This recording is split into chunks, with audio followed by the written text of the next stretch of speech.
Now, day 2 of the Columbus Education Association teachers strike after the Board of Education held a more than 5-hour special meeting last night. The two sides remain split on a new deal with the start of school a day away. NBC4's Matthew Herchick live at the Southland Center. That's where they held that meeting last night. So where do things stand this morning, Matthew? Yeah, good morning, Brad. Well, we have been reaching out to members on both sides throughout the morning. I've spoken with the union, spoken with the district as well, and both tell me that as it stands this morning, there really is no change. And with that, there's really no more clarity on where things go from here. You can see teachers and union members picketing out here. They've been out again since 7 o'clock this morning. Now, in a statement last night, Board of Education President Ginther said that the board was working to find a, quote, collaborative path forward. And while they said they don't have any action on that to report yet, they say they will soon. Now, like you said, the board went into executive session around 7 p.m. last night and didn't come out until after midnight.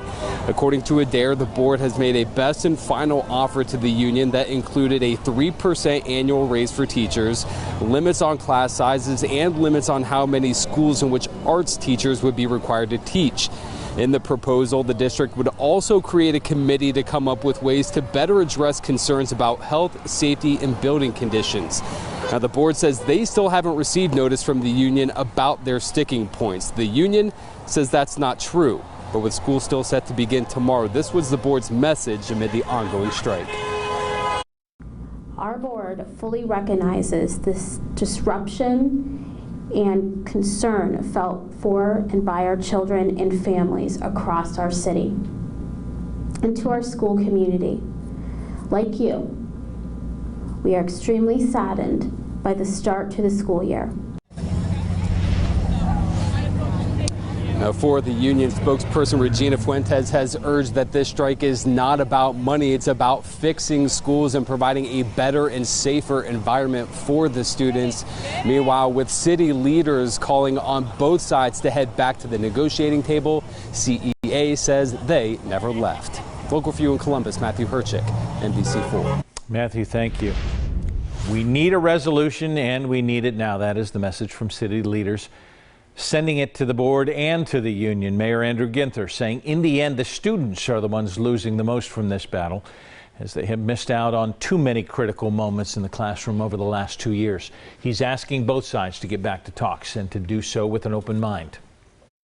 What's important now is for both sides to engage with one another, to keep an open mind, to embrace empathy, reason, and understanding, and to move quickly and constructively toward a responsible solution. And everyone needs to do this while keeping students at the forefront of every discussion. Columbus City students are going to be starting classes virtually tomorrow, so the city is opening 9 support student centers as a safe place for students to access school online. The students started the year online. Jeffrey Anders, now from the Management Council of the Ohio Education Computer Network, he says getting the IT infrastructure ready is a challenge. The school district has likely been setting up in advance with the substitute agency, and a lot of moving parts there, from setting up 2-factor authentication for hundreds of substitutes to training them on digital and homeschool communications. I would imagine that that's a pretty heavy lift to get going.